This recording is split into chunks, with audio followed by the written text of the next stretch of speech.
Sir మనం రెగ్యులర్‌గా వినేదేంటంటే, భర్తల వేధింపు తాళలేక భార్యల ఆత్మహత్య అనేది, లేదా భర్తే హత్య చేసేసాడు భార్యని అనేది. కానీ ఈ మధ్య గత కొంతకాలంగా వింటుందేంటంటే, భార్యల వేధింపు తట్టుకోలేక భర్తల ఆత్మహత్య అనేది వింటున్నాం సార్. రీసెంట్‌గా 3 పెద్ద కేసులు జరిగాయి. అందులో ఒకటి ఢిల్లీలో ఒక న్యాయవాది సార్. న్యాయవాది తను గన్‌తో కాల్చుకొని చనిపోయాడు. భార్య వేధింపు తట్టుకోలేక.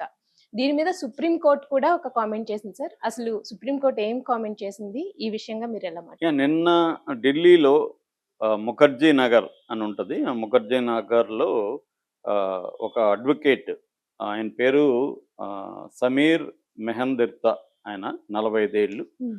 ఆయనకి, భార్యకి మధ్య గొడవలున్నాయి. భార్యతో విడాకులు తీసుకోవాలని ఆయన అనుకుంటున్నారు వాళ్ళిద్దరు. అయితే ఆయన మీద 498 ఏ సెక్షన్ ఐపీసీ కింద కేసుంది. ఆయన భార్యతో మాట్లాడుతున్నాడు, చాటింగ్ చేస్తున్నాడు ఈ విషయంలోనే.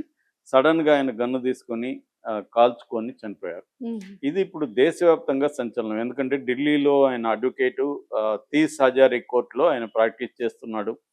సో, దాంతో ఒక్కసారిగా సంచలనం అయింది దేశవ్యాప్తంగా. అయితే ఇది ఫస్ట్ కేసు కాదు. ఈ ఒక నెల తేడాలో ఇది మూడో అతిపెద్ద కేసు. ఇలాగా హ్మ్. సేమ్ భార్యలు ఓకే. వేధింపులు తట్టుకోలేకుండా భర్తల ఆత్మహత్యలు.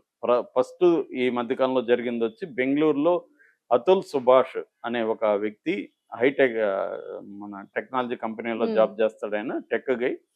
తను తన భార్య వేధిస్తుందని చెప్పి ఆయన దాదాపు 24 పేజీల లేఖను సుప్రీంకోర్టుకి రాశాడు. అట్లాగే 90 నిమిషాల వీడియోలో తన ఆవేదన అంతా చాలా డీటెయిల్‌గా ఆయన రికార్డ్ చేసి ఈ 498 చట్టం ఎంత ఘోరంగా ఉంది. నా మీద 9 కేసులు పెట్టించింది నా భార్య. అది కూడా ఉత్తరప్రదేశ్‌లో పెట్టించింది. హ్మ్. ఉత్తరప్రదేశ్‌కి నేను ప్రతిసారి వెళ్ళాలి. పోలీసులు వేధించారు. నన్ను, మా ఫ్యామిలీలని అరెస్ట్ చేశారు. మా అమ్మ, నాన్నని అరెస్ట్ చేశారు. మా బ్రదర్‌ని అరెస్ట్ చేశారు. హ్మ్. చివరికి ఆమెకి వాళ్ళ నాన్న మామూలుగా చనిపోతే కూడా ఆరోగ్య సమస్యలు చనిపోతే కూడా నా మీద హత్య కేసు పెట్టింది దాని మీద. వాళ్ళ నాన్నని నేను చంపినానని మర్డర్ కేసు పెట్టింది.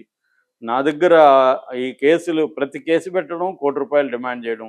₹1,00,00,000 ఇస్తే ఆ కేసు తీసేస్తాను. ఇలాగ నేను ఇప్పటి వరకు 2 కోర్టులు ఇచ్చాను. మళ్ళీ చేస్తూనే ఉంది ఇలాగా. అని నేను తట్టుకోలేకపోతున్నాను సార్. ఈ 498ని మీరు మార్చండి. ఇది ఎంతోమంది భర్తలు ఇలాగా ఆవేదనకు గురవుతున్నారని అతను చాలా బాధతో 24 పేజీలు డీటెయిల్‌గా లేఖ రాసాడు. 90 నిమిషాల సేపు అతను రికార్డ్ చేసి సుప్రీం కోర్ట్‌కి పంపించాడు. హ్మ్. దీని మీద సుప్రీంకోర్టు కూడా జస్టిస్ నాగరత్న, జస్టిస్ కోటేశ్వర్ సింగ్ వీళ్ళిద్దరి బెంచ్ కూడా దీని మీద కామెంట్ చేసింది. అట్లాగే అదే సందర్భంగా దారా Lakshminarayana versus state of Telangana ఒక కేసు కూడా సందర్భంగా కూడా సుప్రీంకోర్టు కామెంట్స్ ఏం చేసిందంటే 498 అనేది దుర్వినియోగం అవుతుంది. 498 అనేది 1983లో ప్రవేశపెట్టారు. హ్మ్. ఈ భార్యల మీద దౌర్జన్యాలు చేస్తున్నారు. వైలెన్స్ జరుగుతుంది. తర్వాత వరకట్న వేధింపులు పెద్ద ఎత్తున భర్త కావచ్చు, హ్మ్. అత్తగారి వైపు నుంచి కూడా పెద్ద ఎత్తున జరుగుతుంది.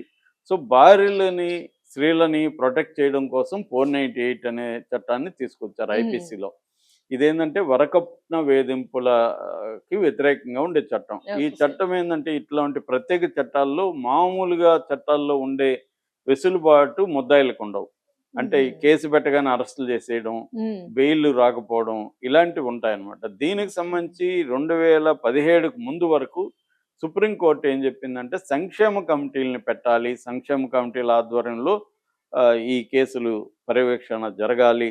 అట్లాగే కేసు ఏ మహిళ పెట్టినా ఇమ్మీడియేట్‌గా అరెస్ట్ చేయాలి. ఇలాంటి హ్మ్. రూల్స్ ఉండేది. అయితే 2017లో అదే సుప్రీం కోర్ట్ మళ్ళీ మార్చింది. మార్చి సంక్షేమ కమిటీలను రద్దు చేసి పోలీసులే హ్మ్. ఎంక్వైరీ చేయాలి. అట్లాగే ఇమ్మీడియేట్‌గా అరెస్ట్ చేయాల్సిన అవసరం లేదు. ఇవన్నీ కూడా చెప్పింది. కానీ పోలీసులు అవేవి పాటించకుండా ఏం చేస్తున్నారు? ఎవరైనా ఒక స్త్రీ కేసు పెట్టగానే తన భర్త అరెస్ట్ చేస్తున్నాడని కేసు పెట్టగానే ఇమ్మీడియేట్‌గా భర్తను, వాళ్ళ వృద్ధులైన తల్లిదండ్రులని, వాళ్ళ బ్రదర్సో లేకపోతే సిస్టర్స్ ఉంటే ఫ్యామిలీని తీసుకెళ్ళి జైల్లో హ్మ్. పెట్టేస్తున్నారు. వాళ్ళ జీవితంలో ఎప్పుడూ జైలుకెళ్తామని కల్లో కూడా అనుకోని వాళ్ళు, వాళ్ళ తప్పుండొచ్చు, లేదా భార్యాభర్తల మధ్య ఇద్దరి వైపు ప్రాబ్లమ్స్ ఉండొచ్చు. అవును మామూలు సార్. గొడవలకు కూడా జరుగుతాయి. రెండోదేందంటే ఈ మధ్య కాలంలో డబ్బుల కోసం భార్యలు. హ్మ్. నేను నా అడ్వకేట్స్ ఫ్రెండ్స్ ఉన్నారు. చాలా కథలు చెప్తుంటారు నాకు. ఓకే. విడాకుల అడ్వకేట్లున్నారు. హ్మ్. వాళ్ళు ఒక్కోసారి వాళ్ళు చెప్పే కథలు చూస్తే మామూలుగా ఉండవు. హ్మ్. అంటే విమెన్ గూడా ఏం చేస్తున్నారంటే ఇవాళ కన్జ్యూమరిజం పెరిగి విమెన్ ఎక్కువ కన్జ్యూమర్స్ ఎవరంటే ప్రధానంగా విమెనే. మనకి ఏ షాప్ లో అవును సార్. లెక్కలు తీస్తే ఉమెన్ ఉంటారు, ఒకవేళ మగవాళ్ళు కూడా ఉమెన్ కోసం వచ్చుంటారు. ఉమ్, సో వీళ్ళు పొటెన్షియల్ కన్జ్యూమర్స్ ఎవరంటే ఉమెన్. అవును సార్. మామూలుగా ఒక సోషియాలజిస్ట్ బౌమన్ అంటాడు అనమాట.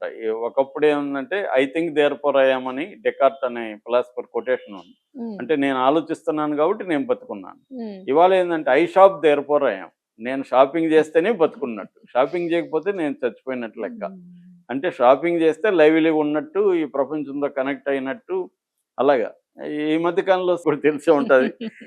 ఉమెన్ ఏంటంటే అవును సార్. ఒకసారి శారీ కడితే రెండోసారి కట్టరు, అవును సార్. ఎందుకంటే అది చూసేసారంట. ఉమ్, మొన్న ఉమ్, ఎవరో అడిగితే అప్పుడు మొన్నే ఉన్నారు కదంటే ఆల్రెడీ ఫోటో పెట్టాము, అది అందరూ చూసేసారు అవును కదా, సార్. ఇంక నేను దాన్ని కట్టను. ఇప్పుడు అందరూ ఫాలో అవుతున్నారు సార్ ఫాలో ఆ ట్రెండ్ అవుతున్నారు. అది. అంటే ఇదంతా కూడా కన్జ్యూమర్ ఇజం. దీనివల్ల ఉమ్, ఏమైందంటే ఈ వీళ్ళకి డబ్బులు ఎక్కడి నుంచి రావాలి? స్త్రీలకి వాళ్ళు జాబులు చేసినా కూడా సరిపోదు ఉమ్, కదా ఇంత. ఉమ్, దాంతో భర్తలు ఎక్కువ సంపాదించే వాళ్ళు ఉన్నారనుకో, వాళ్ళతో గొడవలు వచ్చినప్పుడు వాళ్ళ మీద కేసులు పెట్టి, ఆ భర్తకి ఏమైనా ఆస్తులు ఉంటే ఉమ్, దాన్ని లాగడం కోసం 498 కింద కేసు పెట్టేయడం. భర్త నన్ను హరాస్ చేస్తున్నాడు, కొట్టాడు అని ఉమ్, కేసు పెట్టేయి. ఉమ్, దీనికి సాక్ష్యం ఉంది, భర్త కొట్టాడా లేదా ఎలా తెలియదు. కానీ తేలే లోపల ఏం చేస్తున్నారు, హరాస్మెంట్ స్టార్ట్ అయిపోతుంది. పోలీసులు ఉమ్, ఎంటర్ ఉమ్, అయిపోవడం, వాళ్ళని తీసుకొచ్చి అరెస్టులు చేసేయడం. దీంతో ఇది ఎందుకు చేస్తారంటే డబ్బుల కోసం. నాకోటి ఇప్పుడు అదే కదా అవును అతుల్ సార్. సుభాష్ ఆ, చెప్పింది అదే. ఇప్పుడు అదే. కేసు పెడితే కేసు విత్డ్రా చేసుకోవాలంటే ₹1,00,00,000. ఉమ్, అందువల్ల ఎక్కువ కేసులు మీరు అడ్వకేట్లను కనుక్కోండి, లేకపోతే కేసులను పరిశీలిస్తే ఉమ్, ఎక్కువ కేసులు కోర్టు బయట సెటిల్ అవుతాయి. అందుకని చాలా మంది అడ్వకేట్లు ఇప్పుడు కోర్టులకు వెళ్ళట్లే. ఉమ్, చాలా మంది బయట సెటిల్మెంట్లు చేయడానికి వీళ్ళు ఆర్బిట్రేటర్స్ గా పనిచేస్తున్నారు. ఉమ్, సో ఇలాగా డబ్బులు డిమాండ్ చేయడం, డబ్బులు లాగడం. ఈ మధ్య కూడా బెంగళూరు కోర్టులో వీడియో అదేంటంటే ఆమె 6 లక్షలు భరణం అడుగుతుంది నెలకి. ఉమ్, అవును ఆమె సార్. జడ్జి, మహిళా జడ్జి. ఏందో ఇది 6 ఉమ్, లక్షలు ఆమెకు కావాలనా, ఆమె అవును సార్. ఏమగుంటది ఈ వస్తువులు ఉమ్, అని ఆమె షాక్ అయింది ఉమ్, జడ్జి గారు. అలాగా అంటే డిమాండ్స్, భర్తల దగ్గర డబ్బు ఉంటే వీళ్ళకి ఇవ్వాలని ఏం రూల్ లేదు కదా, ఉమ్, కానీ వీళ్ళు లాగేయడం కోసం ఈ కేసులు పెడతాం. ఇది ఒకటి డొమెస్టిక్ ఇది. ఇది దేశవ్యాప్తంగా ఇలాంటి కేసులు బాగా పెరిగాయి ఈ మధ్య. అట్లని ఇప్పటికి కూడా మహిళల మీద దౌర్జన్యాలే ప్రధానంగా అవును ఉంటున్నాయి. సార్. మనకి సంఖ్యాపరంగా డేటా ఉమ్, తీసుకుంటే నిన్ననే ఒక డేటా చూశాను. దాదాపు ఆ, ఈ సంస్థల్లో అంటే టీసీఎస్, ఇన్ఫోసిస్, ఐసిఐసి బ్యాంకు ఇలాంటి సంస్థల్లోనే మహిళల మీద వేధింపులు 40% పెరిగాయనేది ఓ, రీసెంట్ డేటా. రీసెంట్గా ఇప్పుడు ఉమ్, 2024 అయిపోయింది కాబట్టి క్రైమ్ క్రైమ్ డేటా బయట పెట్టారు కదా. ఉమ్, మహిళల మీద ప్రతి రాష్ట్రంలో, తెలంగాణలో కూడా మహిళల మీద దాడులు పెరిగాయి. దాడులు కావచ్చు, దౌర్జన్యాలు కావచ్చు, ఉమ్, అవి ఒక పక్క బాగా పెరుగుతున్నాయి. ఉమ్, అయితే రివర్స్లో మహిళలు కూడా క్రైమ్ లేకి బాగా ఎంటర్ అవుతున్నారు ఈ ఉమ్, మధ్య. అది కూడా మేబీ ఉమెన్ ఎంపవర్మెంట్లో భాగంగా స్త్రీలు కూడా ఇప్పుడు ఏంటంటే స్త్రీలకి డబ్బులు వచ్చాయి, స్త్రీలు సంపాదిస్తున్నారు, కేసులు పెట్టిన పోలీసుల్ని మేనేజ్ చేసుకోగలిగిన పరిస్థితి ఉంది.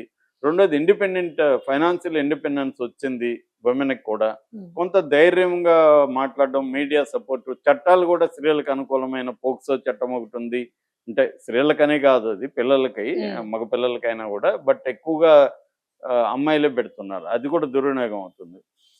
అట్లాగే 69 అని బిఎన్ఎస్ కొత్త చట్టం 69 ఏంటంటే ఒక మహిళతో కాపురం చేసి పెళ్లి చేసుకున్నాడా చేసుకోలేదనేది పక్కన పెడితే వాళ్ళిద్దరు కలిసి ఒక ఉమ్, 2 ఏళ్ళు 3 ఏళ్ళు ఉన్నాక ఈ అమ్మాయి వెళ్ళి ఇతను నాకు ఫాల్స్ ప్రామిసెస్ ఇచ్చి నాతో కలిసి ఉన్నాడు, ఆ ప్రామిసెస్ నెరవేర్చలేదు. ఉమ్, ప్రామిసెస్ ఏమన్నా కావచ్చు, ఉద్యోగం ఇస్తానని కావచ్చు, పెళ్లి చేసుకుంటానని ఉమ్, కావచ్చు, ప్రమోషన్ ఇస్తానని కావచ్చు, నీకు డబ్బులు ఇస్తానని కావచ్చు, ఏదైనా ప్రామిస్ చేశాడు. ఇప్పుడేమో మేము బ్రేకప్ అయిపోయి నన్ను వదిలేశాడు అని కానీ కేసు పెడితే ఇతను 10 ఏళ్ళు జైలు శిక్ష పడుతుంది. ఓ, సో ఉమ్, అంటే బ్రేకప్ వాళ్ళిద్దరి మధ్య అదే విభేదాలు సార్. వచ్చి ఆ, ఉండొచ్చు, కంపా ఈ అమ్మాయికి వేరే అఫైర్లు ఉండొచ్చు, ఉమ్, కంపాటిబిలిటీ ఇష్యూస్ ఉండొచ్చు, ఉమ్, కారణాలు ఏమైనా ఉండొచ్చు, కానీ ఈ అమ్మాయి బట్ కేసు పెడితే కేసు వస్తుంది పెడితే 10 ఏళ్ళు జైలు శిక్ష. 10 ఏళ్ళు జైలు శిక్ష. ఒక పక్కేమో ఉమ్, పెళ్లి చేసుకుంటే భరణాలు ఇవ్వాలి ఇది. అంటే అబ్బాయిలు తిరగబడే పరిస్థితి, ఆత్మహత్యలు చేసుకునే పరిస్థితి. ఉమ్, అట్లాగే ఇప్పుడు మొత్తం ఇప్పుడు మనకి 3 జరిగాయి 1 మంత్లో పెద్దవి ఉమ్, ఉమ్, తెలిసినవి. ఢిల్లీలో ఒక కేఫ్